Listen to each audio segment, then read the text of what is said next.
Hi, this is Deepti Upadhyay and you are watching lighting tarot. आज की reading हम करने वाले हैं डिवाइन फेमिनाइंस के ऊपर।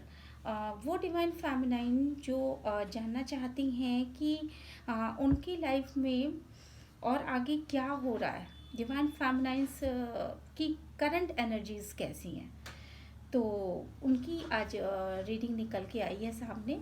मैं वैसे रीडिंग किसी और टॉपिक पे करने वाली थी, पर वो एकदम से अचानक ऐसा लगा कि नहीं, डिवाइन फेमिनाइंस जो हैं उनकी रीडिंग मैंने काफ़ी दिनों से नहीं करी है, तो आज उनके ऊपर रीडिंग, उनकी जो करंट एनर्जीज हैं वो क्या निकल के सामने आती है, तो इस पर आज रीडिंग करा है। डिवाइन फेमिनाइन की लाइफ में इस समय क्या क्या चीज़ें चल रही हैं।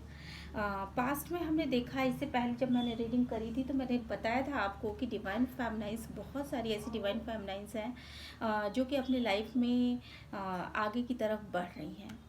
आज हम ये देख रहे हैं, आज के जो कार्ड्स निकल के सामने आए हैं, डिवाइन फेमिनाइंस जो हैं वो अपनी लाइफ में एक ऐसी मोड़ पे आके खड़ी हो गई हैं जहाँ वो खुद को बहुत ज़्यादा अकेला महसूस कर रही हैं और साथ में सोच भी रही हैं। उनकी थॉट प्रोसेस इस समय बहुत ज़्यादा एक्टिव है। वो अपने उस प्रीवियस लाइफ के बारे में सोच रही हैं कि वो किस तरीके से उनको इस लाइफ में इस जर्नी को आगे बढ़ाने के लिए किस तरीके से उन्हें लाइफ में कॉम्प्रोमाइज़ करने पड़े, किस तरीके से उनको वो काम करने पड़े जो काम वो नहीं करना चाहती थी। कुछ ऐसे लोगों के साथ रहना पड़ा जिन लोगों के साथ वो नहीं रहना चाहती थी, और उनको अपने सराउंडिंग में देख करके भी उनको घृणा होती थी, लेकिन इसके बाद भी उन लोगों के साथ एडजस्ट करके उन्हें अपने लाइफ में आगे चलना पड़ा। इस तरह की बातें वो अपने सोच रही हैं। प्रीवियस में उन्होंने जो भी कुछ कुछ किया है, ये सब बातें वो सोच रही हैं। वो ये भी बातें सोच रही हैं कि किस तरीके से डिवाइन मैस्कुलिन के साथ वो किस तरीके से एक बहुत ही अच्छा टाइम स्पेंड करना चाहती थी। डिवाइन मैस्कुलिन के साथ वो बहुत ही शांत, कूल, काम, इस तरह की एनर्जीज में रहती थी, और उस एनर्जी में रहने के बावजूद भी वो डिवाइन मैस्कुलिन के साथ वो टाइम नहीं बिता पाई। वो उनकी तरफ जाना चाहती थी, उनसे अट्रैक्ट थी, लेकिन फिर भी डिवाइन मैस्कुलिन की तरफ जाने से किसी चीज़ ने उनको रोके रखा। वो जाना तो चाहती हैं, पर वो एक ऐसी चीज़ है जो कि उनको रोकती है। वो बिल्कुल भी इस स्थिति में नहीं है कि वो किसी भी तरह का रिस्क ले सकें, किसी भी तरह का रिस्क ले सकें। हमारे पास रिस्किंग फेल्योर का कार्ड भी है। वो ये सोच रही हैं कि अगर मैंने ये कदम उठाया, इस तरीके से मैंने किया, मैं अपने डिवाइन मैस्कुलिन से मिली, तो सोसाइटी क्या कहेगी, क्योंकि बहुत सारी इसमें जो भी लोग रीडिंग ये देख रहे हैं उनमें से बहुत सारे ऐसे लोग हैं जो शायद पहले से मैरिज में हैं, मुझे ऐसा लग रहा है। और उन्होंने बड़े पेशेंसफुली, बहुत ही पेशेंसफुली डिवाइन के ऊपर बड़ा अपने आप को पूरी तरीके से उन्होंने डिवाइन की तरफ वो देख रही हैं, बहुत ही प्रे कर रही हैं, देख रही हैं, लगातार उनकी प्रे चल रही है। वो कभी सोचती हैं कि इस रिश्ते से हमें निकल जाना चाहिए, कभी सोचती हैं कि नहीं, इस रिश्ते ने उन आपको, मतलब डिवाइन फेमिनाइंस को बहुत कुछ दिया है, तो वो उन सारी चीज़ों को फिर से बड़े शांत मन से और उन सारी चीज़ों को फिर से अपनी स्मृतियों में लेके आ रही हैं कि किस तरीके से एक फ्रेंडली नेचर है उनके डिवाइन मैस्कुलिन का, और कितना वो अंदर से ना जड़ों से बंधा हुआ सा महसूस करती हैं उस डिवाइन मैस्कुलिन के साथ। वो फ्रेंडलीनेस जो वो डिवाइन मैस्कुलिन के साथ फील करती हैं, वो शायद वो दुनिया के किसी भी इंसान के प्रति नहीं फील करती। उनको अपनी सच्चाई पता है, उनको ये भी पता है कि ईश्वर जो भी करता है वो बिल्कुल सही करता है, और वो जो भी करता है ना, उसमें डिसबैलेंस नहीं होता, उसके तराजू के दोनों पल्ले बिल्कुल समान होते हैं। वो वही करता है जो परफेक्ट होता है। तो इन सब बातों को वो सोच रही हैं इसके, और एक्सेप्ट कर रही हैं, सोच ही नहीं रही हैं, उसको एक्सेप्ट भी कर रही हैं। वो ये भी जानती हैं कि डिवाइन पे अगर हम विश्वास करके चलते हैं तो डिवाइन कोई ना कोई रास्ता ज़रूर निकालता है, और आपको डिवाइन प्रोटेक्ट करता है। जिस दिशा में आपको ले जाना है उस दिशा में आपको डिवाइन पूरी तरह से प्रोटेक्ट करता है। तो वो ये जान चुकी हैं कि उनका और डिवाइन मैस्कुलिन का जो रिश्ता है, डिवाइन फेमिनिन और डिवाइन मैस्कुलिन का जो रिश्ता है, वो एक ऐसा रिश्ता है कि इस रिश्ते से उनको बहुत कुछ सीखना है। ये सारी चीज़ें डिवाइन फेमिनाइन अपने इंट्यूशन में जानती है, और डिवाइन फेमिनाइन इन चीज़ों को बहुत ही अप्रिशिएट भी करती है। एक तरफ उसको कहीं ना कहीं ये चीज़ लग रही है, अपने इंट्यूशन में वो इन चीज़ों को देख पा रही है कि लग रहा है मेरा डिवाइन मुझसे काफ़ी दूर जा रहा है। कुछ सर्कमस्टेंसेस ऐसे आए, कुछ परिस्थितियाँ ऐसी बनी कि शायद रिश्ते से निकलने की स्थिति आ गई, एक पुरानी चीज़ों को छोड़ने की स्थिति आ गई, रिश्ते से बाहर निकलने की स्थिति आ गई।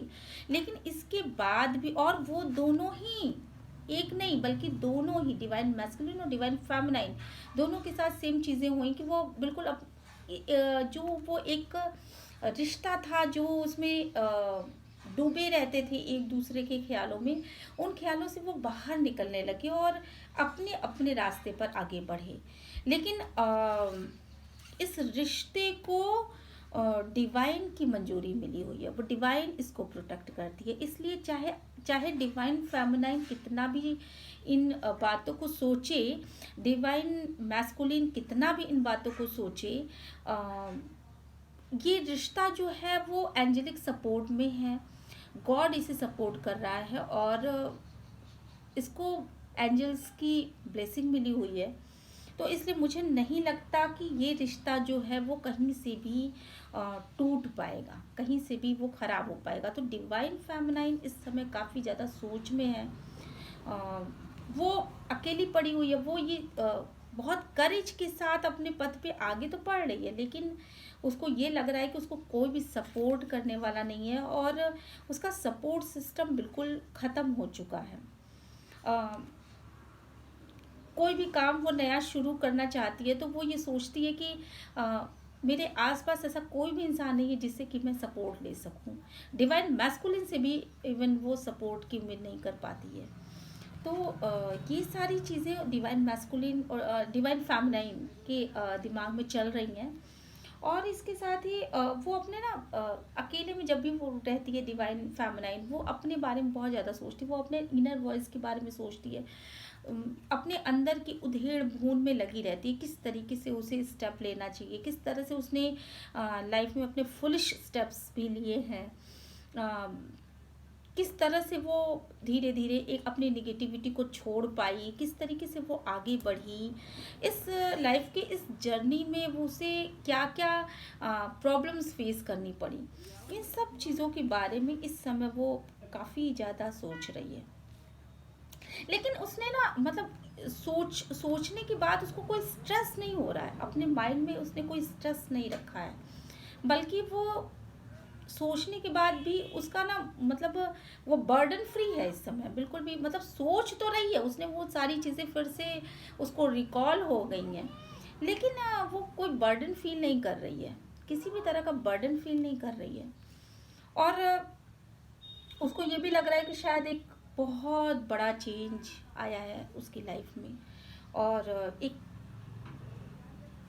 एक बहुत मतलब उस एक बोरिंग जो टाइम था वो निकल गया उसकी लाइफ से, और अब बहुत कुछ बदलने वाला है उसकी लाइफ में। तो ये सारी चीज़ें वो जानती है, और वो डिसअपॉइंट जिस तरीके से पहले प्रीवियस में रहा करती थी, वो सारी चीज़ें उसने अब हटा दी हैं। काफ़ी अच्छी रीडिंग निकल के आई है कि इस समय डिवाइन फेमिनाइन अपने बारे में सोच रही है और काफ़ी पॉजिटिव है। यहाँ ये रीडिंग्स देख करके मुझे ये लग रहा है कि वो काफ़ी पॉजिटिव है। वो जानती है कि ईश्वर जो है वो सभी के साथ न्याय करता है, तो वो उसने गॉड के ऊपर अपने आप को छोड़ रखा है, और वो ये जानती है कि ईश्वर जब सभी के ऊपर न्याय करता है तो वो मेरे साथ भी न्याय करेगा। उस वो अ, और यही नहीं, वो ये भी जानता है कि मेरे रिश्तों में जो बैलेंस बना करके रखने की ज़रूरत है, वो भी गॉड कहीं ना कहीं उसको प्रोटेक्ट कर रहा है। वो बैलेंस बना पाएगी इन रिश्तों में। हालांकि वो प्रीवियस की सारी चीज़ों को रिकॉल करने के बाद एक थोड़ा तो डर लगता है, लेकिन इसके बाद भी बहुत ज़्यादा बर्डन में नहीं है। उसको गॉड के ऊपर पूरी तरह से भरोसा है, अपने ऊपर पूरी तरह से भरोसा है। आ, और उसको ये भी लगता है कि शायद जो जो एक जैसे किसी इमारत में आग लगती है तो लोग उसमें से निकल के भागने लगते हैं, लेकिन ऐसा नहीं है कि वो इमारत, अगर वो इमारत खड़ी है और आधा ही हिस्सा जला है, तो ऐसा नहीं है कि उस हिस्से को हम फिर से सही नहीं कर सकते। उसको हम फिर से सही कर सकते हैं। तो उसको पूरी तरीके से डिवाइन फेमिनाइन को ऐसा लगता है कि वो अपने लाइफ में जो भी चीज़ें बिगड़ी हैं उनको वो फिर से सही कर पाएगी। तो ये थी डिवाइन फेमिनाइंस की इस समय की करंट एनर्जीज। डिवाइन मैस्कुलाइन की एनर्जीज मैं देखूंगी अपनी अगले रीडिंग में, ठीक है, क्योंकि वीडियोस बहुत ज़्यादा लंबी हो जाती हैं तो वो फिर दिक्कत होती है। आप ही लोग कहते हैं कि वीडियो बहुत ज़्यादा लंबी हो गई। तो फिर मिलते हैं नेक्स्ट वीडियो में, और थैंक्स फॉर वॉचिंग। हाँ, जाने से पहले मैं ये कह दूँ कि अगर आपको मेरी रीडिंग अच्छी लगती है तो प्लीज़ लाइक शेयर और सब्सक्राइब करना बिल्कुल भी ना भूलें। Bye bye.